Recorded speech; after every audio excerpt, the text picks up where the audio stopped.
चार चोर थे, चारों ही मिलकर चोरी करते थे और जो भी धन मिलता था उसे आपस में बाँट लिया करते थे। वह सब चोरी तो इकट्ठे होकर ही करते थे, लेकिन वह सभी बड़े स्वार्थी थे। हर एक चोर यही सोचता रहता था कि किसी दिन मोटा धन हाथ लगे तो अपने बाकी साथियों को मारकर सारा धन स्वयं ही हथिया लूँगा, मगर आज तक ऐसा मौका नहीं आया था। एक रात उन्होंने शहर के बड़े सेठ के यहाँ चोरी की। उनके हाथ बहुत धन लगा।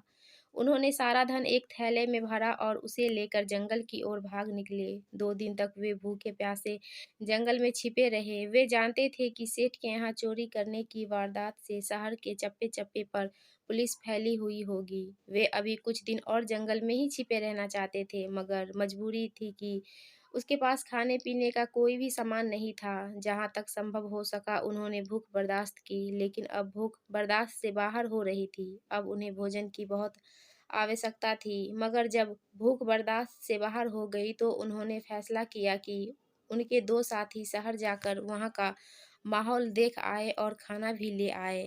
सभी ने आपस में मिलकर सलाह की और सारी बातों को सुनिश्चित कर उसमें से 2 शहर की ओर चल दिए और 2 चोरी के माल की रखवाली के लिए जंगल में ही रुक गए। शहर जाकर दोनों चोरों ने खूब जमकर खाना खाया और दोनों ने योजना बनाई कि वह अपने 2 साथियों को ठिकाने लगाकर सारा माल खुद ही हड़प लेंगे और आपस में सारा माल बाँट लेंगे। अतः उन्होंने अपने दोनों साथियों जो जंगल में ठहरे हुए थे, उन्हें मारने का निश्चित कर लिया। उन्होंने अपने साथियों के खाने में ज़हर मिला दिया। उनमें से भी एक साथी यही सोच रहा था कि जब हम 2 रह जाएँगे तब बचे हुए एक साथी को भी मारकर मैं अकेला ही सारा माल हथिया लूँगा।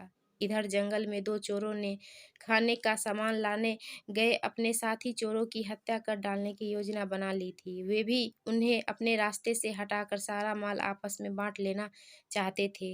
चारों चोरों ने 2-2 टोली बनाकर अपनी-अपनी योजनाओं के अनुसार कार्य किया। पहली टोली जैसे ही शहर से भोजन लेकर पहुंची, जंगल में मौजूद दोनों चोरों ने अपने साथी चोरों पर हमला कर दिया। उन्होंने लाठियां बरसाकर उनकी जान ले ली। फिर वह निश्चित होकर भोजन करने बैठ गए, मगर जहरीला भोजन खाते ही वे दोनों भी तड़प-तड़प कर मर गए। दोस्तों, छल और लालच बहुत बुरी चीज़ होती है।